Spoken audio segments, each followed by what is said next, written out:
اب یہاں پہ دیکھیے کہ اللہ سبحانہ و تعالیٰ نے ذکر کیا کہ آسمانوں سے اللہ تعالیٰ پانی کو نازل کرتا ہے اور پھر اس پانی کے ذریعے سے اللہ تعالیٰ گھنے باغات کو پیدا کرتا ہے، اور پھر انسان سے کہا کہ بتاؤ کہ بھلا تم یہ کام کر سکتے ہو، یعنی درختوں کو اگانے کا، باغات کو آباد کرنے کا، پھلوں کو پیدا کرنے کا، پھولوں کو پیدا کرنے کا، یہ تم نہیں کر سکتے، یہ اللہ سبحانہ و تعالیٰ کے ہی دست قدرت میں ہے۔ اور لیکن اس کے باوجود بھی لوگ کیا کرتے ہیں؟ انحراف کرتے ہیں۔ آگے فرمایا کہ امن جعل الارض قرارا وجعل خلالها انہارا وجعل لها رواسیا، کہ بھلا کس نے زمین کو ٹھہرنے کے لائق بنایا، کہیں پر مستقر بھی فرمایا اور مستودع بھی فرمایا، یعنی عارضی ٹھکانہ بھی، اور یہی زمین ہے کہ جہاں پر انسان کے جسم کو بطور امانت کے دفن کر دیا جاتا ہے، تو اس کے لیے مستودع بھی فرمایا۔ فرمایا کہ بھلا کس نے زمین کو ٹھہرنے کے لائق بنایا اور اس کے درمیان ندیاں بھی جاری کر دی، اور اس کے لیے اس نے پہاڑ بنائے، اور پھر فرمایا وجعل بین البحرین حاجزا، اور دو سمندروں کے درمیان پردہ ڈال دیا۔ الہ مع اللہ، کیا اللہ کے ساتھ کوئی اور معبود ہے؟ بل اکثرہم لا یعلمون، بلکہ ان میں سے اکثر لوگ نہیں جانتے۔ یہ جو بحرین کا فرمایا، یعنی اللہ سبحانہ و تعالیٰ نے اسی زمین پر، دریا میں، سمندر میں دو قسم کے پانی، یعنی اس طرح کے واضح طور پر ان میں ایک فرق نظر آتا ہے، اور درمیان میں کوئی ایسی دیوار کھڑی ہوئی نظر نہیں آتی کہ ہم یہ کہیں کہ ایک طرف میٹھا پانی ایک طرف کھارا پانی ہے، دونوں ساتھ ساتھ چل رہے ہیں لیکن آپس میں مکس اپ بھی نہیں ہوتے۔ اب اس کے بعد فرمایا کہ امن یجیب المضطر، یعنی تمہارے جو شرکا ہیں کہ جن کو تم نے اپنا معبود بنایا ہوا ہے، کیا ان میں سے کوئی عبادت کے لائق ہے؟ تو فرمایا کہ یا وہ عبادت کے لائق ہے کون؟ کہ امن یجیب المضطر، کون ہے جو بے بس کی پکار کو سنتا ہے، اذا دعاہ، اور جب وہ اس کو، اللہ کو پکارتا ہے، یعنی بے بس انسان، تو اس کی پکار کو اللہ سنتا ہے، ویکشف السوء، اور پھر اس کے دکھ کو دور بھی کر دیتا ہے، ویجعلکم خلفاء الارض، اور پھر وہ تم کو زمین میں جانشین بھی بناتا ہے۔ الہ مع اللہ، کیا اللہ کے ساتھ کوئی معبود ہے؟ قلیلا ما تذکرون، فرمایا بہت کم لوگ ہیں جو نصیحت حاصل کرتے ہیں۔ اب اس کے بعد فرمایا امن یہدیکم فی ظلمات البر والبحر، یعنی کیا تمہاری جو دیویاں ہیں، دیوتا ہیں، یہ عبادت کے لائق ہیں؟ نہیں۔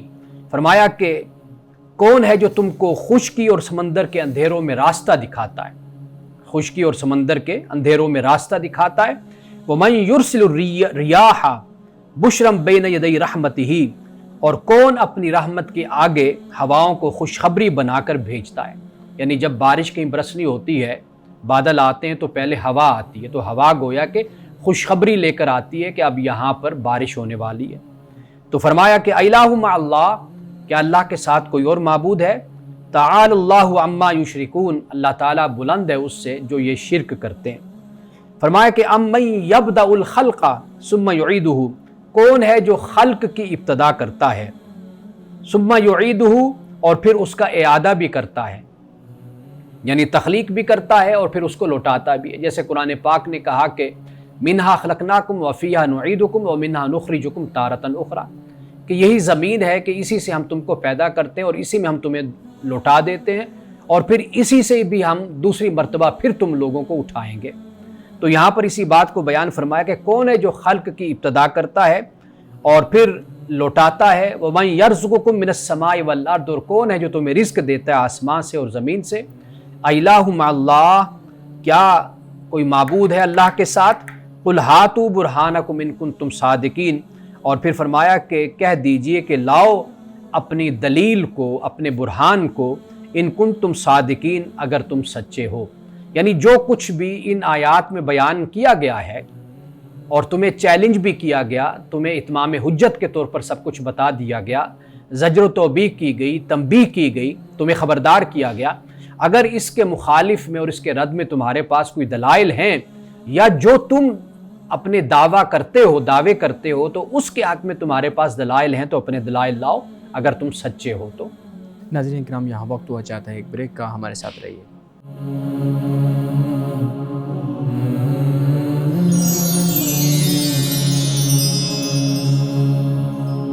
ویلکم بیک ناظرین. امانہ صاحب بہت شکریہ, بہت اچھے اور مدلل انداز میں آپ نے قرآن کریم کی ان آیات کا منشا بیان کیا.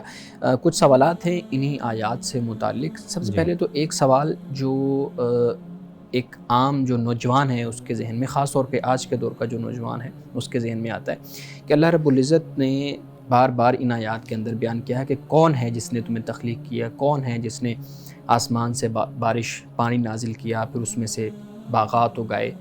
تو کہا یہ جاتا ہے کہ یہ خدا ہے, یعنی قرآن پاک اس چیز کو بیان کرتا ہے یہ خدا ہے, خدا کے سوا کوئی ہستی نہیں. سوال ایک نوجوان کے ذہن میں یہ آتا ہے کہ کائنات کو تو اللہ رب العزت نے بنایا ہے, تو پھر خدا کو کس نے بنایا ہے؟ یعنی یہ ایک سوال ہے جو عام طور پہ بہت زیادہ ہماری سوشل میڈیا کے اوپر پوچھا جاتا ہے کہ خدا کو کس نے بنایا ہے. جب ہر چیز کو خدا نے بنایا ہے تو خدا کو بنانے والا کون ہے؟ دیکھیے, پہلی بات ان آیات پہ ہم تھوڑی سی گفتگو کر لیتے ہیں. اس میں ایک جو سوال ہے اس کا جواب دیا گیا ہے. اب دیکھیے کہ اللہ سبحانہ و تعالیٰ نے ایک ایک چیز کو بیان کیا جس کو تخلیق کیا گیا. تو سوال یہ کیا گیا کہ آخر یہ جو کچھ بھی بنائے تو اس کا کوئی خالق تو ہوگا. بالکل صحیح. تو اس کا خالق کون ہے؟ تو واضح بات ہے کہ جو چیز موجود ہوتی ہے اس کو وجود میں لانے والا کوئی نہ کوئی ہوتا ہے. بالکل صحیح. تو لہٰذا یہاں پر خود بخود اس بات کا جواب دے دیا گیا کہ آسمانوں اور زمین کو کس نے پیدا کیا. واضح بات ہے کہ اللہ کی ذات نے پیدا کیا. اور یہ بات یاد رکھنی چاہیے کہ اللہ سبحانہ و تعالیٰ خالق ہے زمان و مکان کا, جسے ہم ٹائم اینڈ سپیس جسے ہم کہتے ہیں, اور ہمیشہ جو خالق ہوتا ہے وہ مخلوق سے باہر ہی ہوتا ہے, صانع مصنوع سے باہر ہوتا ہے. تو اللہ سبحانہ و تعالیٰ کی ذات پر یہ سوال بنتا ہی نہیں ہے کہ اس کو بنانے والا کون ہے. اس لیے کہ سوال یہ تب بنتا ہے کہ جب ایک چیز موجود ہوتی ہے, سامنے ہوتی ہے, اور جسے ہم کہتے ہیں کہ اس کے وجود سے پھر یہ سوال اٹھتا ہے کہ اس کو بنانے والا کوئی ہے یا نہیں ہے. تو فی الحال رب ذوالجلال کی جو ذات ہے وہ ہم اس کو پہچانتے ہیں علامات سے, نشانیوں سے, اور اس علم سے جو ذرائع اللہ تعالیٰ نے ہمیں مہیا کیے ہیں. اور قرآن مجید کا یہاں پر بھی آپ اسلوب دیکھیں نا کہ کامن سینس کو ہی قرآن پاک مخاطب کرتا ہے, انسانی عقل کو مخاطب کرتا ہے کہ ہم جس طریقے سے اعتبار کرتے ہیں, اعتماد کرتے ہیں, یقین کرتے ہیں اور ہمیشہ مانتے ہیں, انہی ذرائع کو ہی قرآن پاک نے استعمال کیا خدا کی ذات کے لیے. تو لہٰذا یہ جو سوال بنتا ہے یہ تب ہی اس کا جواب ہوگا کہ جب ہم خدا کی بارگاہ میں جائیں گے اور اس سے ملاقات ہوگی تو پھر اس پر وہاں پر بات ہوگی. بالکل ٹھیک ہے. خدا سے ملاقات کا بھی آپ نے ذکر کر دیا, اس کے اوپر بھی بہت زیادہ سوالات ہیں. اچھا امانہ صاحب, آگے ایک سوال یہ کہ جو ایک ایسا انسان جو نو مسلم ہے, یا آپ کہہ لیں کہ جو ابھی تحقیق کر رہا ہے, ایک تشکیکی ذہن ہے اس کا, وہ یہ سمجھتا ہے کہ انسان, درخت اور یہ جو مظاہرے قدرت ہیں یہ ایک پروسیس کے تحت بنے ہیں نا. مثال کے طور پر درخت آپ لگاتے ہیں, بیج لگاتے ہیں, اس کا ایک پروسیس ہے, پانی دیں گے, ہوا اور روشنی اس کو ملے گی, پھر ایک ٹائم پیریڈ کے بعد وہ بڑا ہوگا, پھر ایک پروسیس اس کا پورا ہوگا. اسی طریقے سے دن رات کے آنے جانے کا پروسیس ہے, بارش کا پورا پروسیس ہے کہ جب تک بادلوں کا وہ ایک پورا جو سائنس جس کو کہتی ہے وہ معاملہ نہیں ہوتا اس وقت تک بارش نہیں ہوتی, جتنا بھی ہم اس پہ کوشش کر رہے ہیں. تو یہ ایک سوال کیا جاتا ہے کہ یہ تو ایک پروسیس کے تحت ہے, تو اس میں خدا کا کیا عمل دخل ہے؟ آپ درخت نہیں لگائیں گے تو وہ نہیں اگے گا, اگر آپ لگائیں گے تو وہ اگے گا, تو اس میں خدا کا کیا عمل دخل ہے؟ تو ایک پروسیس ہے پورا. دیکھیے قرآن پاک نے بڑا اچھا یہاں پہ جواب دیا جو ابھی ہم نے پڑھا درس میں, کہ ما کان لکم ان تنبتوا شجرہا, کہ یہ تمہاری ہمت نہیں ہے کہ تم ان کو اگا سکو, درخت کو اگا سکو. تو معاملہ کیسے کا نہیں ہے. سائنس ہمیشہ جو مادہ موجود ہے اس پر تحقیق کرتی ہے, اس کو دریافت کرتی ہے. تو سارا جو زور ہے, ساری جو توجہ ہے سائنس کی وہ مادے پر ہے.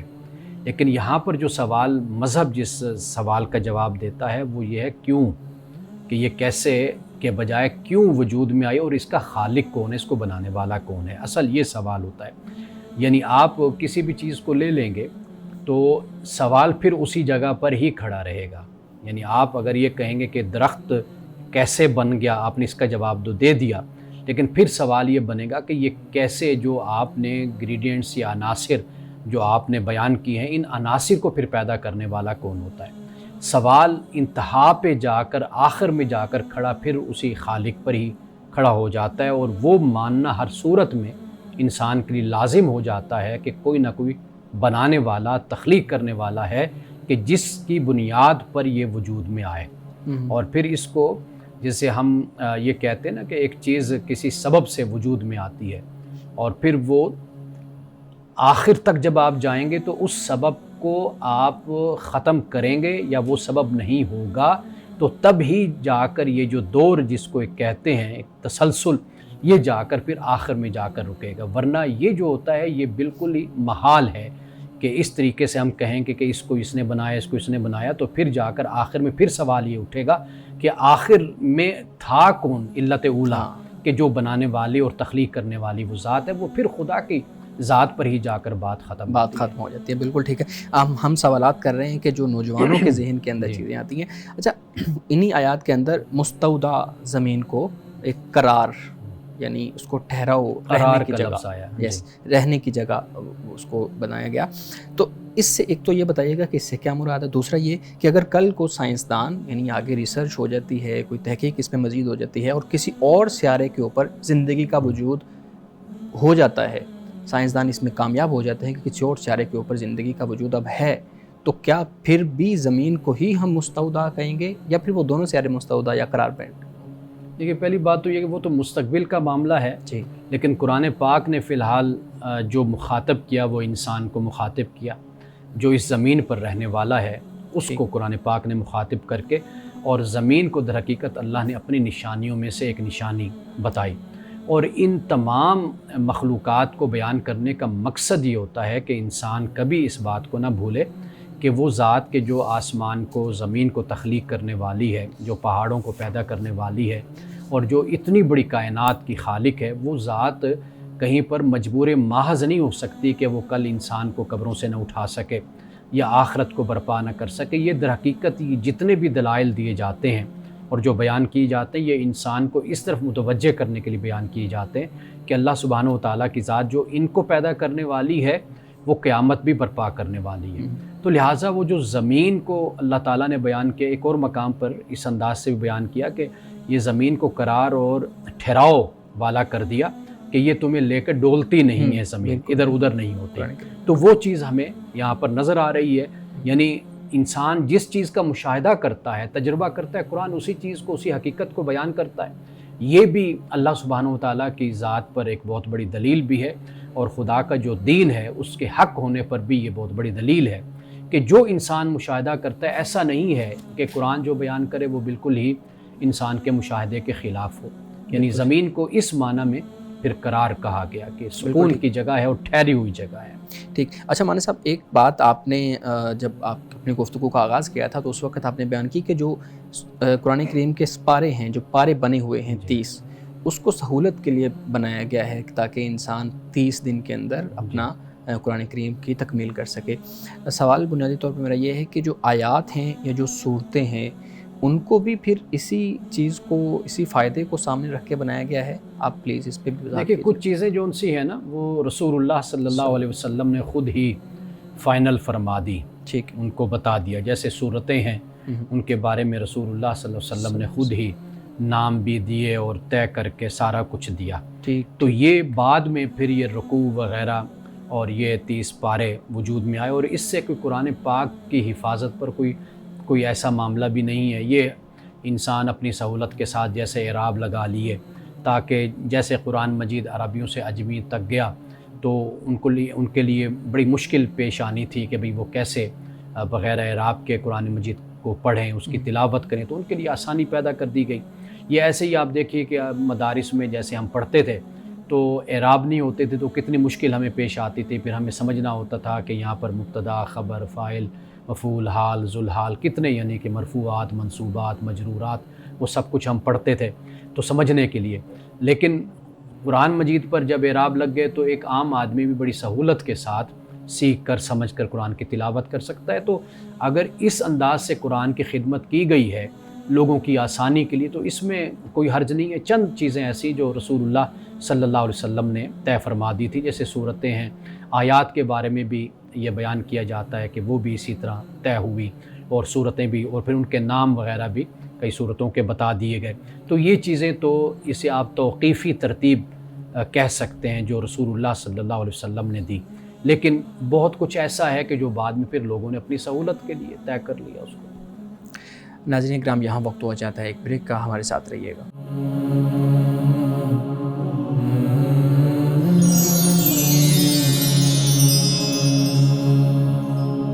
ویلکم بیک ناظرین۔ امان صاحب، ایک جو بہت اہم مسئلہ ہمارے ہاں پچھلے دنوں ہوا، تو میں چاہوں گا اس کے اوپر بھی آپ اپنی جو ہے نا رائے وہ ضرور دیجیے گا، کہ بلوچستان کے اندر ایک شخص کو مار دیا گیا جیل کے اندر، یعنی وہ پولیس کی کسٹڈی میں تھا تو تھانے کے اندر، تو اس کو مار دیا گیا۔ اس پہ الزام تھا کہ اس نے معاذ اللہ رسول اللہ صلی اللہ علیہ وآلہ وسلم کی گستاخی کی ہے۔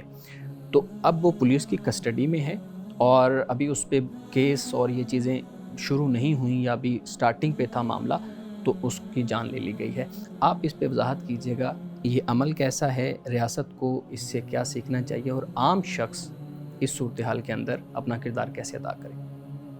اچھا، سب سے پہلی بات تو یہ ہے کہ یہ جو مسئلہ ہے اسے فقہا نے اپنی کتب میں، اپنی کتابوں میں بیان کیا ہے، ٹھیک، اور اس پہ ایک طرح سے آپ کہہ لیجیے اختلاف کا پہلو سامنے آتا ہے۔ وہ یہ ہے کہ اگر کوئی شخص اس جرم، اس گناہ کا ارتکاب کرتا ہے، اور یہ یعنی اس کی بدنصیبی ہے، بدقسمتی ہے کہ اگر وہ ایسے الفاظ توہین کے، گستاخی کے اپنے منہ سے نکالتا ہے، تو اس کے بارے میں ایک رائے جو ہے وہ تو یہ ہے کہ ایسے شخص کی توبہ قبول نہیں ہوتی، ٹھیک، جس میں علامہ ابن تیمیہ بھی ہیں اور مالکی فقہ کے جو فقہا ہیں، علماء، ان کی بھی یہ رائے ہے۔ لیکن جو احناف ہیں ان کا نقطہ نظر اس حوالے سے یہ ہے کہ اگر کوئی شخص اس کا ارتکاب کرتا ہے تو اگر اس کو موقع دیا جائے گا کہ وہ توبہ کر لے، تو اگر وہ توبہ کر لیتا ہے اور اس طرف متوجہ ہوتا ہے کہ یہ مجھ سے بہت بڑا گناہ ہوا، غلطی ہوئی، تو میں اس پر معافی مانگتا ہوں، توبہ کرتا ہوں، تو اس کی توبہ کو قبول کر لیا جائے گا، اور باقی پھر اس کے معاملاتی زندگی ایسے ہی ہوں گے جو ایک نارمل طریقے سے ہوتے ہیں۔ پھر معاشرے میں، سماج میں کوئی بھی اس کو کوئی تکلیف نہیں پہنچائے گا، کوئی اذیت نہیں دے گا، کوئی کسی طریقے سے بھی اس کی جو زندگی ہے اس میں رکاوٹ نہیں کھڑی کرے گا۔ تو ایک دوسرا نقطہ نظر جو فقہائے احناف کا ہے وہ یہ نقطہ نظر ہے۔ اب ایک تو یہ مسئلہ ہو گیا۔ دوسرا مسئلہ یہ ہے کہ اگر کوئی شخص ایسا کہہ بیٹھتا ہے تو شرعاً، قانوناً، اخلاقاً اس کو یہ موقع دیا جانا چاہیے کہ وہ اپنی بات کو بیان کرے، یعنی اپنی صفائی کہہ لیجئے، یا کئی دفعہ ایسے ہوتا ہے سبقت لسانی ہو جاتی ہے کہ انسان اپنے منہ سے کہنا کچھ چاہتا ہے اور نکل کچھ جاتا ہے۔ کئی دفعہ ہم تقاریر بھی کرتے ہیں تو تقریروں میں بھی ہم سے ایسا ہو جاتا ہے، علماء سے بھی ہو جاتا ہے، خطباء سے بھی ہو جاتا ہے، سیاستدانوں سے بھی ہو جاتا ہے، حکمرانوں سے بھی ہو جاتا ہے۔ انسان سے کبھی ایسی بات منہ سے نکل جاتی ہے وہ جو کہنا نہیں چاہ رہا ہوتا، لیکن کئی دفعہ وہ چیز اتنی وائرل ہو جاتی ہے کہ اس کو اس کا موقع ہی نہیں دیا جاتا کہ وہ اس کی صفائی کے بارے میں کچھ کہا جائے۔ تو جب ہم فقہائے احناف کی بات کرتے ہیں تو ہمیں وہاں پر یہ بات ملتی ہے کہ اگر ایک شخص کوئی بات کہتا ہے اور اس کی تعویل کا 1% بھی امکان ہے تو پھر بھی اس پر وہ فتویٰ گستاخی کا یا توہین کا نہیں لگائے، یعنی 99% بات اس کی گستاخی میں جا رہی ہے، نیگیٹو ہے، لیکن 1% تعویل سے وہ بات پوزیٹیو ہوتی ہے، تو فقہائے احناف کا کہنا یہ ہے کہ آپ اس کو پوزیٹیو ہی اس کو لیں اور اس پر وہ آپ فتویٰ نہ لگائیں۔ تو لہٰذا ایک بات تو یہ ہو جاتی ہے، یعنی دوسری بات جو میں نے بیان کی ہے کہ کئی دفعہ انسان سے غلطی اس انداز سے ہو جاتی ہے بولنے میں، گفتگو میں، تو معاشرے کو اس حوالے سے اتنی اویئرنیس اور اتنی تربیت اور ٹریننگ ہونی چاہیے کہ وہ ان باتوں کو بہت اچھے طریقے سے سمجھے۔ اور تیسری بات یہ ہے کہ اگر ایسی کوئی صورتحال بن گئی اور اس کو اگر آپ تھانے میں لے آئے کسی جگہ پر، تو پھر وہ ایک پروٹیکشن میں ہوتا ہے، قانون کی پروٹیکشن، یعنی ریاست کے اس میں ہوتا ہے، جی ریاست کی پروٹیکشن میں ہے، تھانے میں ہے، یہ سارے ریاستی ادارے ہوتے ہیں، ان کا کام یہ ہوتا ہے کہ یہ اس بندے کو جان کے حوالے سے پروٹیکشن دیں، اس کی حفاظت کریں، اور پھر جو عدالت کا معاملہ ہوتا ہے، عدالت پھر اس بات کا فیصلہ آگے لے کر چلتی ہے، آیا کہ شواہد کیا بنتے ہیں، اس نے ایسا کیا ارادتاً کیا، جان بوجھ کر کیا، اس کا ماضی کیسا ہے، یا اپنے ماضی میں اسی طرح ہی بولا کرتا تھا، اس کا رویہ کیا ہے گھر میں باہر ادھر ادھر. پھر اس کی روشنی میں عدالت کوئی فیصلہ دیتی ہے کہ بھئی اس کے خلاف کیا سزا اس کو دی جائے یا نہ دی جائے، آیا کہ یہ شواہد اس کے حق میں ہیں یا اس کے خلاف ہیں. تو یہ سب کچھ جو ایک پورا پروسیجر ہے جو قانون کا ہوتا ہے، اس کا چلایا جانا بے حد ضروری ہے. اور یہ سب سے بڑی ذمہ داری علماء کی ہے کہ وہ لوگوں کو جو فی نفسی ہی مسئلہ ہے اس کے بارے میں لوگوں کو آگاہ کریں اور لوگوں کو بتائیں کہ اصل مسئلہ کیا ہے، اور ہمارے علماء اور فقہاء کی اس کے بارے میں آراء کیا ہیں، فتاویٰ کیا ہیں، اور وہ اس بارے میں کیا کہتے ہیں. تو جب تک ہم اپنی عوام کو، اپنے لوگوں کو اس بارے میں، اس مسئلے کے بارے میں صحیح طریقے سے آگاہ نہیں کرتے، تو پھر جس طرح واقعات ہمارے ہاں رونما ہوتے رہتے ہیں تو یہ پھر اسی طریقے سے ہی رونما ہوتے رہیں گے. اور پھر ریاست کی جو ذمہ داری ہوتی ہے، ریاست آخری حد تک انسان کے جو شہری ہیں ان کی جان مال، ان کی عزت اور آبرو کی حفاظت کی ذمہ داری اٹھائے، اور ذمہ دار وہ ہوتی ہے کہ اس کو چاہیے کہ وہ ہر شہری کی جان کی حفاظت کرے. بالکل ٹھیک ہے، بہت شکریہ مولانا صاحب. اچھا، ہمارے ناظرین کی طرف سے بھی کچھ سوال ہیں. میں ایک سوال آپ کے سامنے رکھتا ہوں، اس کے بعد پھر ہم بلال صاحب کے پاس بھی کچھ سوالات ہیں وہ بھی لیتے ہیں. اچھا مولانا صاحب، ایک سوال ہمارے ناظرین کی طرف سے آیا ہے کہ جو پوسٹ مارٹم کے لیے قبر کشائی کی جاتی ہے، کوئی ایسا لیگل کیس ہے، تو وہ کرنا ٹھیک ہے یا نہیں ٹھیک، اور کن کن وجوہات کی بنیاد پہ آپ قبر کشائی کر سکتے ہیں، اور اس میں کتنا عرصہ، یعنی کب اس کی فوتگی سے لے کے، اس کے فوت ہونے سے لے کے کب تک آپ اس کی قبر کشائی کر سکتے ہیں، کب تک نہیں کر سکتے؟ آپ کی آخری بات سے ہی بات کو میں شروع کرتا ہوں جواب کو، کہ اس کے لیے کوئی مدت متعین نہیں ہے کہ ہم یہ کہیں کہ بھئی اتنے عرصے تک قبر کشائی ہو سکتی، اتنے عرصے تک نہیں ہو سکتی. ٹھیک. آج کی جو میڈیکل سائنس ہے وہ اتنی ترقی کر چکی ہے کہ اگر کچھ بھی مرنے والے جو قبر میں مدفون ہے، کچھ بھی اس کے نشانات موجود ہیں تو وہ اس کے ڈی این اے لے سکتے ہیں، اس سے وہ ٹیسٹ کر سکتے ہیں اور یہ بتا سکتے ہیں کہ یہ بندہ کس طریقے سے اس کا قتل ہوا، آیا کہ یہ جو موت ہے غیر طبی موت ہے اس کی یا طبی اس کی موت واقع ہوئی ہے. تو لہٰذا ایک تو یہ بات ہے کہ اس کی کوئی مدت کا تعین نہیں کیا جا سکتا. اور دوسری بات جو آپ نے کہی ہے وہ یہ ہے کہ واضح بات ہے کہ اگر اس کا کچھ پوسٹ مارٹم کرنا ہے یا اس کا ٹیسٹ لینا ہے تو اس کے لیے کوئی نہ کوئی وجہ ہوگی. مثال کے طور پر کسی کی یکدم موت واقع ہو گئی اور اس کو دفنا دیا گیا راتوں رات، تو اس کے جو ورثاء ہیں وہ کو شبہات پیدا ہو گئے. انہوں نے کہا کہ جی ہم چاہتے ہیں کہ پوسٹ مارٹم ہو تاکہ جو قاتل ہے وہ اپنے انجام تک پہنچے. تو اب ایسی بہت سی وجوہات ہیں کہ جس کی بنیاد پر پھر وہ پوسٹ مارٹم کرتے ہیں یا ٹیسٹ لے لیتے ہیں، ڈی این اے بلڈ لے لیا یا کوئی ہڈی یا کوئی بال یا کوئی ایسی چیز لے لیتے ہیں کہ جس سے وہ ان کو معلوم ہو جاتا ہے کہ بھئی یہ لاش آیا کہ اس کے ساتھ کیا بیتی، کیا اس کے ساتھ گزرا. ٹھیک ہو گیا جی. ناظرین کرام، یہاں وقت ہوا چاہتا ہے ایک بریک کا. باقی سوالات انشاءاللہ بریک کے بعد.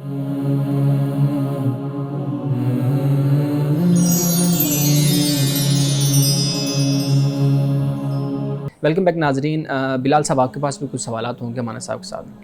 جی بہت شکریہ سر. میں پوچھنا چاہوں گا کہ محلے میں یا سوسائٹی میں ایک مسجد موجود ہے اور وہ مسجد اتنی بڑی ہے کہ سوسائٹی کے سارے لوگوں کے لیے وہ کافی ہے، لیکن اس کے باوجود ایک نئی مسجد بنانا کیا اس کی اجازت ہے، یا یوں کہہ لیجئے کہ ایک ہی سوسائٹی میں کتنی مساجد بنائی جا سکتی ہیں؟ اچھا، ایسے مسائل ہمارے جیسے معاشروں میں ہوتے ہیں کہ جہاں پہ ایسا کوئی نظم و ضبط اور ڈسپلن نہیں ہوتا. ورنہ دنیا میں مختلف اسلامی ممالک کو بھی اگر آپ سامنے رکھیں گے تو آپ کو معلوم ہوگا کہ وہاں پر باقاعدہ ایک ڈسپلن اور ایک نظام رائج ہے اس حوالے سے کہ وہاں پر یہ نہیں ہوتا کہ چند لوگ اکٹھے ہوں اور وہ کہیں کہ جی ہم نے یہاں پر مسجد بنانی ہے. ہمارے معاشرے میں، ہماری سوسائٹیز میں، یہاں تک کہ ہمارے جو بڑے بڑے شاپنگ مال بھی ہیں نا، وہاں پر بھی اگر آپ دیکھیں تو ہر مسلک نے اپنی اپنی مسجدیں وہاں پر علیحدہ بنا رکھی ہوتی ہیں. یہ نہیں ہوتا کہ بھئی اختلاف کی بنیاد پر، باقاعدہ طور پر وہاں خود مسلک کے فرقے کے عالم جو ہیں وہ آتے ہیں اور ان کو باقاعدہ یہ کہتے ہیں کہ بھئی آپ اپنی علیحدہ مسجد بنائیں کیونکہ ہماری فلاں کے پیچھے ہماری نماز نہیں ہوتی۔ تو میں نے یہ دیکھا ہے کہ ہمارے محلے ہوں، سوسائٹیز ہوں، وہ سوسائٹیز جہاں پر کوئی نظم و ضبط نہیں ہے، طریقہ کار نہیں ہے، وہاں پر بھی لوگ ہر مسلک کا اپنی اپنی مسجد تعمیر کرتا ہے اور بناتا ہے۔ تو یہ تو ایک تو مسئلہ یہ ہمارے ہاں ہے، جی باقی نہیں ہے۔ پاکستان میں وہ سوسائٹیز جہاں پر پورا نظم و ضبط سوسائٹی کے پاس ہوتا ہے نا، ان کے آفس پورا نظام چلاتا ہے، تو وہاں پر بھی کسی کو اس طرح اجازت نہیں ہوتی کہ وہ جہاں چاہے، جس جگہ چاہے اور جس وقت چاہے ایک نئی مسجد تعمیر کر لے۔ تو لہٰذا یہ سوال جو آپ نے بیان کیا ایک تو ہمارے معاشرے کا ہے، ہمارے ملک کا بالکل ہے، ایسے ہی ہے۔ اور اس پر بھی اگر ہم علماء کی آراء کو پڑھتے ہیں نا، فتاویٰ کو، تو وہ ہمیں یہ بتاتے ہیں کہ جہاں پر ضرورت نہ ہو نا وہاں پر مسجد نہیں بنانی چاہیے۔ انہوں نے مکروہ اس بات کو لکھا ہے، یعنی اگر ایک مسجد ہے جو ہماری ضرورت کو پورا کر رہی ہے تو جہاں پہ ہم جا کر نماز پڑھ سکتے ہیں تو وہاں پر ہی ہم لوگوں کو نماز پڑھنی چاہیے، اور ایسا ہرگز نہیں کرنا چاہیے کہ ہم اس مسجد کے مقابل میں دوسری مسجد کھڑی کر دیں اور اس مسجد کو ویران کر دیں، یا اس مسجد کے نمازی تھوڑے ہو جائیں اور آدھے ادھر آ جائیں۔ تو اس چیز کو علماء کرام نے بھی پسند نہیں کیا۔ جی سر بہت شکریہ۔ ویسے اب تو یہ بھی دیکھا جاتا ہے کہ ایک مسجد سے نماز پڑھ کے آ رہے ہیں تو دوسری کی اذان شروع ہو جاتی ہے، کیونکہ بعض اوقات وقت بھی آگے پیچھے ہوتا ہے تو پھر بندے کا دل کرتا ہے ادھر بھی جا کے نماز ادا کر لیں۔ ہم عام طور پہ جب اپنے آبائی گھر میں ہوتے تھے تو وہ ایسے ہی تھا، ایک مسجد دائیں طرف تھی اور کچھ فاصلے سے بائیں طرف ایک دوسری مسجد تھی۔ جب دائیں طرف والی مسجد سے نماز پڑھ کے آتے تھے تو ادھر کی اذان شروع ہو جاتی تھی، تو والد صاحب دو نہیں، اب تو تین تین چار چار مسجدیں ایک ایک بالکل محلے ایسے کا، ہی ایک ایک محلے میں بنی ہوئی اور ہیں۔ بہت کم ان کا فاصلہ ہے آپس میں۔ بالکل صحیح ہے۔ سر یہ بتائیے گا کہ فرض نماز کی جماعت ہو رہی ہے تو کیا ایسا ہو سکتا ہے کہ جماعت کے دوران اگر کوئی نمازی آیا ہے اور وہ جو سنتیں جماعت سے پہلے پڑھنی ہوتی ہیں وہ شروع کر دے؟ عام طور پہ فجر کی نماز میں یہ دیکھا جاتا ہے کہ جو 2 سنتیں مؤکدہ ہیں فجر سے پہلے والی، وہ جماعت ہو رہی ہوتی ہے لیکن لوگ پہلے سنتوں کو ترجیح دیتے ہیں، اس بارے میں وضاحت کیجیے گا۔ دیکھیے، جو فجر کی نماز کے علاوہ باقی نماز کی جو سنتیں ہیں، مثال کے جی طور پر ظہر سے پہلے ہے جو مؤکدہ ہیں، عصر سے پہلے ہیں، یا اسی طرح عشاء سے پہلے غیر مؤکدہ ہیں، یہ جو ہے ان پر تو بالاتفاق یہ بات ہے کہ یہ نہیں پڑھنی چاہیے۔ نماز کھڑی ہوگی تو آپ نماز کے ساتھ شامل ہو جائیں، یعنی 3 نمازیں بن گئی نا، ظہر، عصر اور عشاء۔ فجر کی نماز پر اختلاف ہمارے ہاں پایا جاتا ہے۔ احناف کے نزدیک یہ ہے، ان کے اپنے دلائل ہیں، جی ان کا کہنا یہ ہے کہ آپ جب آ جاتے ہیں مسجد میں اور آپ دیکھتے ہیں کہ نماز کھڑی ہے لیکن آپ تشہد سے پہلے سلام پھیرنے سے پہلے آپ مل سکتے ہیں تو پھر آپ سنتیں ادا کر لیں، لیکن یہ احناف کا نقطہ نظر ہے۔ باقی جو علماء اور فقہاء کا نقطہ نظر ہے اور اہل حدیث اور سلفی جو مکتبہ فکر ہے، ان کا نقطہ نظر یہی ہے کہ آپ جیسے نماز ہو رہی ہے کھڑی ہوئی تو آپ سنتیں نہیں پڑھ سکتے، آپ پہلے نماز پڑھیے۔ اب اس کے بعد جیسے آپ فرض نماز پڑھ لیتے ہیں تو اس کے بعد پھر آپ سنتیں ادا کر لیجئے، یا پھر یہ کہ سورج جب طلوع ہو جائے تو پھر اس کے بعد وہ 2 سنتیں جو سی وہ پھر آپ پڑھ سکتے ہیں۔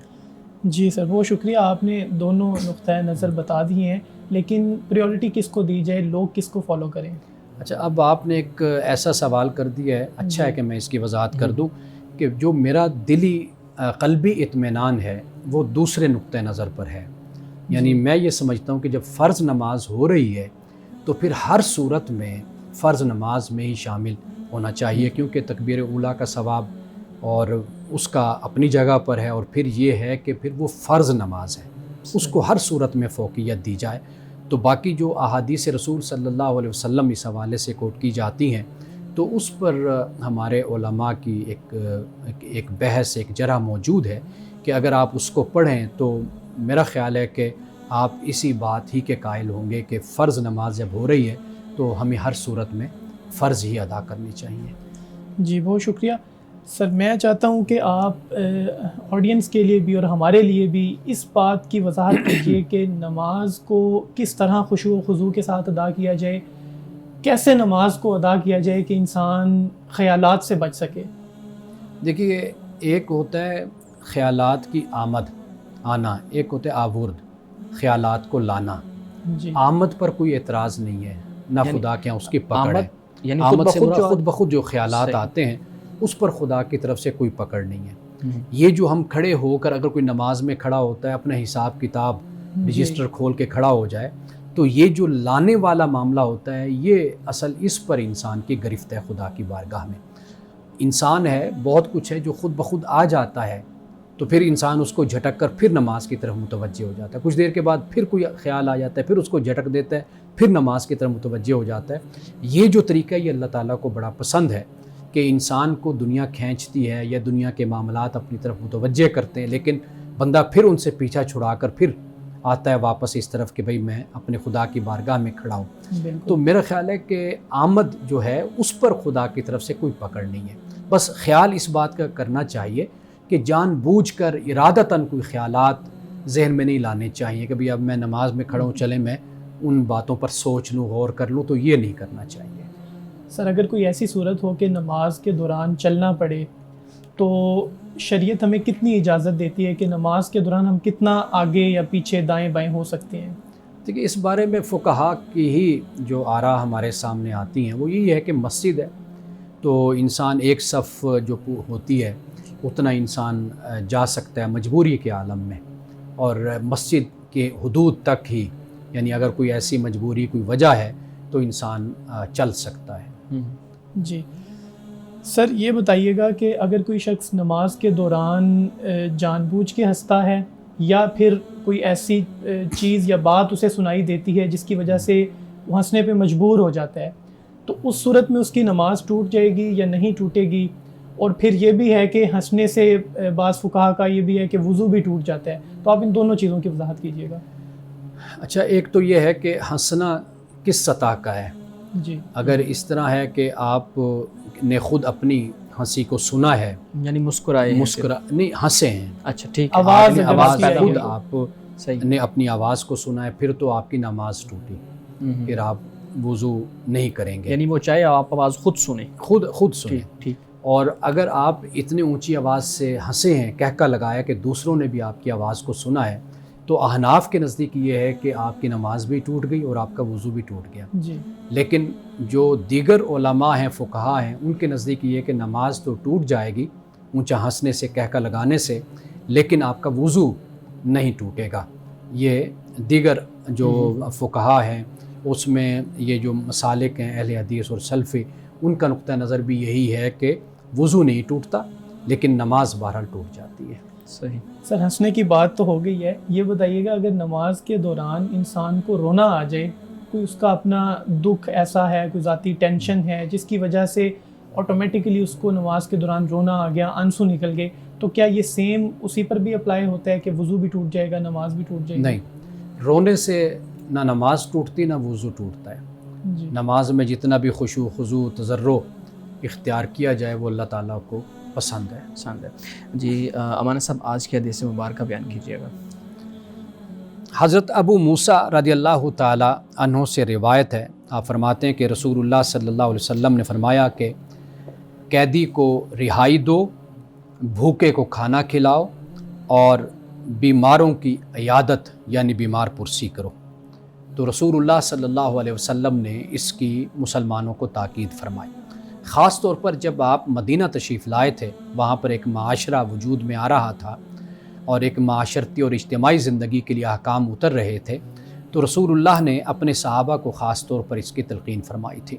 یہ قیدی کو رہائی دو، اس سے مراد یعنی جو غلام ہیں ان کو تم رہا کرو، یعنی ان کو آزاد کرو، اور بھوکوں کو کھانا کھلاؤ اور بیماروں کی عیادت کرو.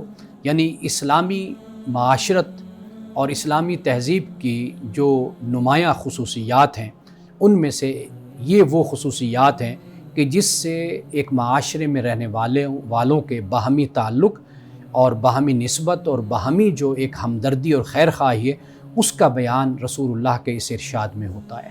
ناظرین گرامی، اس دعا کے ساتھ اپنے پروگرام کا اختتام کریں گے. اللہ رب العزت حسن کلام اور تاثیر کلام عطا فرمائے، ہماری زبان کی گروں کو کھول دے اور سننے والوں تک خیر کا پیغام پہنچے. اجازت دیجیے، خدا حافظ.